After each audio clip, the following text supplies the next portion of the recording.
everybody, my name is Emma and this is Emma Rose and Books, and today I am doing my April wrap-up. So, I actually had to look up on Goodreads what I'd read because I couldn't remember at all, even though I only read three books this month. So I'll explain why, but first of all, the first book I read, ooh, the speaking's going well. The first book I read, I don't have because it was a library book and I've already returned it. So I'll put a picture up here, I'm not in the centre anyway, but here. And that was The Trials, I always get it wrong, open Goodreads. I actually did some kind of tag thing of it and got it wrong, see I've got it wrong again. The Truths and Triumphs of Grace Atherton, which is by Anstey Harris.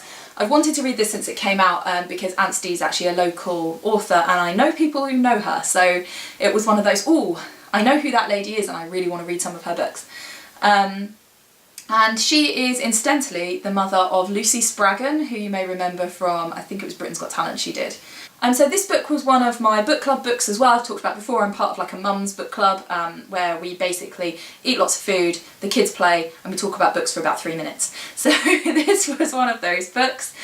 And I used to read the blurb out of books, but I've decided I'm not going to do that. I'm just going to like summarise the plot myself. So this book is about a character called Grace, and she is a cellist and a luthier, so someone who fixes and makes cellos and violins and violas and all that stuff.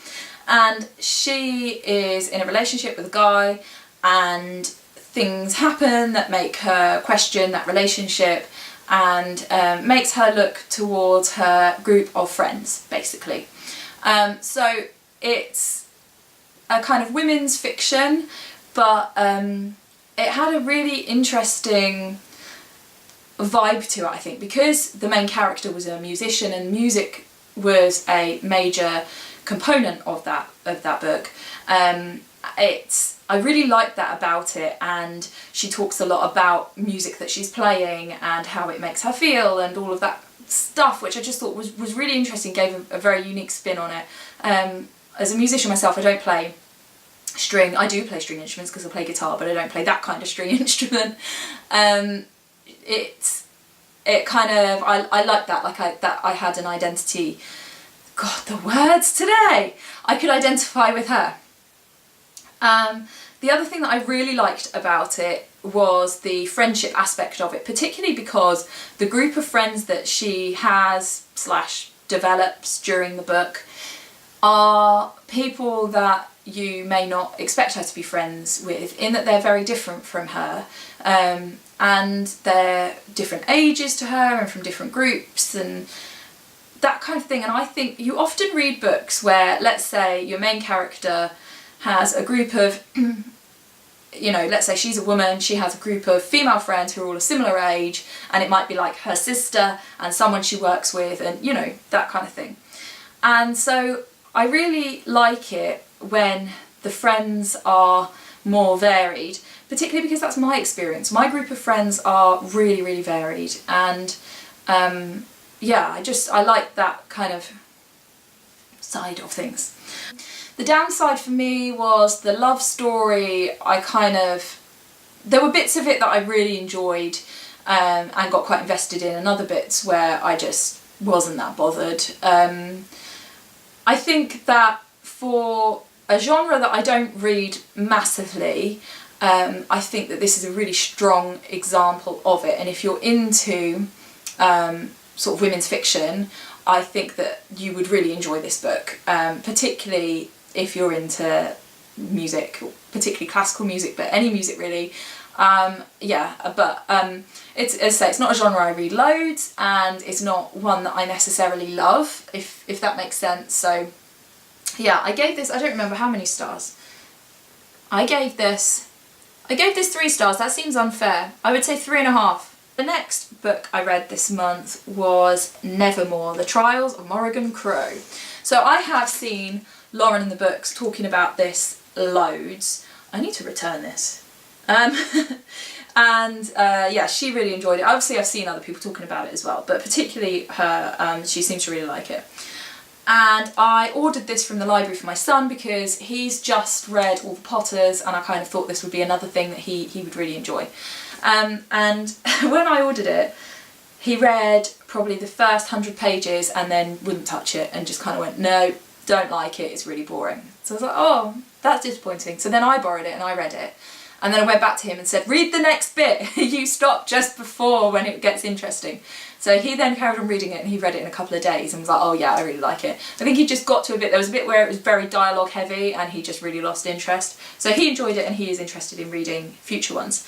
So this book is about Morrigan Crow, who is a cursed child, and she is going to die on her, is it her 11th birthday, 12th birthday? I forget, something like that.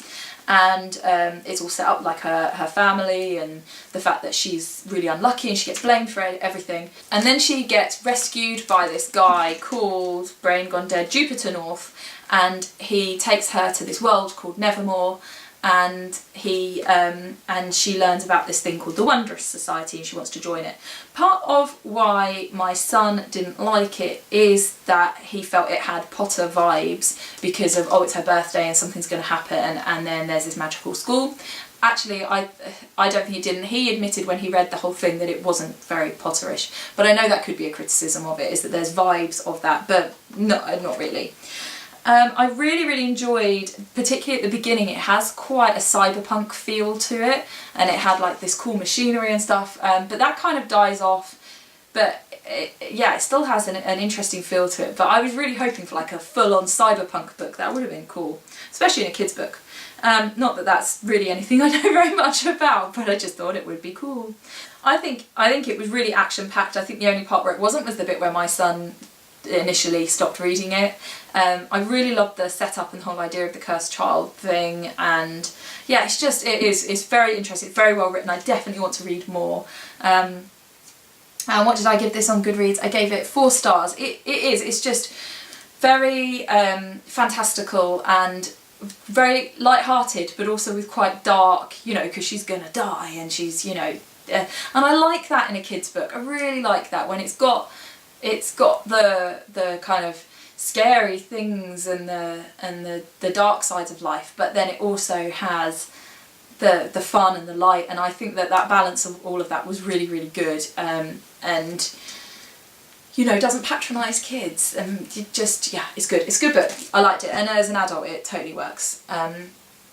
Then the next book that I read was The End of Mr. Y by Scarlett Thomas. Did I say who Nevermoor was by? It's by Jessica Townsend, by the way, if you're looking that one up. Obviously I'll write in the down bar what these books are. So The End of Mr. Y. My friend lent me this because she couldn't read it because it was just a bit too much, basically. Oh my god, the Google, the Apple, the camera. The camera is here.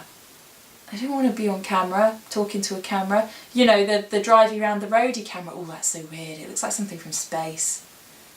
Don't film my house. I do like it. The camera looks like a face as well. It's so weird. I guess that's kind of a cool job though, just to drive around the streets. Just drive everywhere and film it. Oh, how weird. Okay, so my friend lent me this book because she just couldn't get through it. And she'd bought it because it has a pretty cover and it's got black, what's it called, sprayed pages, sprayed edges, which I agree is cool. And so she gave it to me and said, you read this and then tell me what it's about. I was like, oh gee, thanks. So this book is very strange. It's about a character called Ariel who, she goes to university, so she's a PhD student, and she goes to the university, and the university, one of the buildings falls down and she has to leave, and she is she's working with this guy, this lecturer at the university, who is an expert in this particular writer who is called, I've forgotten his name, he's called Thomas Loomis, this particular scientist and writer that this guy is researching. And Thomas Loomis has written this book called The End of Mr. Y, which anybody who's been involved in the book, so him and the publishers and it, they've all died. So it's a cursed book. And Ariel has become interested in this book, and then she buys a copy of it and she reads it, and chaos ensues. And the thing with this book, so it goes into a lot of detail about physics and philosophy in particular. And I was very torn with this between being really interested because although my area is biology rather than physics, I have an interest in science, so I found, and I have a certain amount of knowledge in that stuff, not much but a bit. I used to teach physics up to GCSE at one point in my career, and I studied it a tiny bit at uni, so I know a touch. And then the philosophy stuff, again, I've studied odds and ends of philosophy over the years, so wasn't completely in the dark about it, but it'll go on for pages and pages and pages about all this theoretical stuff. And so sometimes I found it really, really interesting and thought-provoking, and other times I found it a bit pretentious. And it made me wonder whether I was only finding it pretentious because it was stuff I didn't know about. So I don't know. And I'd be really interested, if you were an expert in these things, of whether the physics and philosophy in it is good, or not, and what you think about it. So, but I like books that have kind of those kind of spins on them, I suppose. And the worlds that Ariel ends up involved with were very interesting. The characterisation was fantastic, actually, I've got to say, in this book. I thought the story was very, very imaginative and thought-provoking, and basically it took me an age to read the first 100 or so pages, and then once I was kind of into it, I got through it reasonably quickly. The one thing I really enjoyed about it is it's actually set relatively near to where I live, and as I was reading I was thinking, that's familiar, I think that's... So I'm not sure if it's set, if the university, it's the University of Kent, but I don't know if it's the Canterbury campus or the Medway campus. I couldn't decide. I think it's the Medway campus. And there's parts of it set in Faversham, and then they go to Hitchin, which I grew up near Hitchin, so it was like, hey, this book is like following my life story. So yeah, it was interesting reading something that I kind of knew some of the landmarks and that was talked about. And then it turns out that Scarlett Thomas, who wrote it, is a lecturer at UKC in creative writing, so that makes a lot of sense as to why it's set there. Yeah, I really, really did like the style. I thought it was such an interesting concept, and it's very pretty. I agree with my friend that the black pages are cool. But I went through the plot with my husband and was like, so in this book, this happened, and he looked at me and was like, what? It is a bit mad. And when I go back to my friend and tell her what this book is about, it is a bit of a, really? That happens? Okay, but it makes sense in the book. How many stars did I give this? I gave this... Go away. I gave it... Oh, I haven't given it any stars. Let's give it some stars now. Let's give it 4 stars. It won't let me. Okay. I love the inventiveness of it. I tell you, the only downside was I thought it was a bit pretentious in parts, and I hated the last paragraph. I actually saw it coming about 50 pages before. I thought, I wonder if they're going to do something with this. And then the last paragraph happened, and I actually just went, oh, just sod off. It's one of those, you read the whole book and get to the last paragraph and just go, well. But that aside, I didn't spoil it at all. And I know that last paragraph is quite divisive. So, yeah.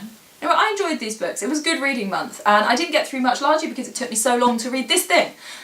So, on to next month. Currently, I'm reading White Teeth by Zadie Smith, so I'll tell you all about that in my next wrap-up. And yeah, please like this video if you did. Leave me comments below about if you've read any of these, what your opinions are, what you're reading at the moment. And please subscribe for more videos about writing and about reading, and I'll see you all soon. Bye!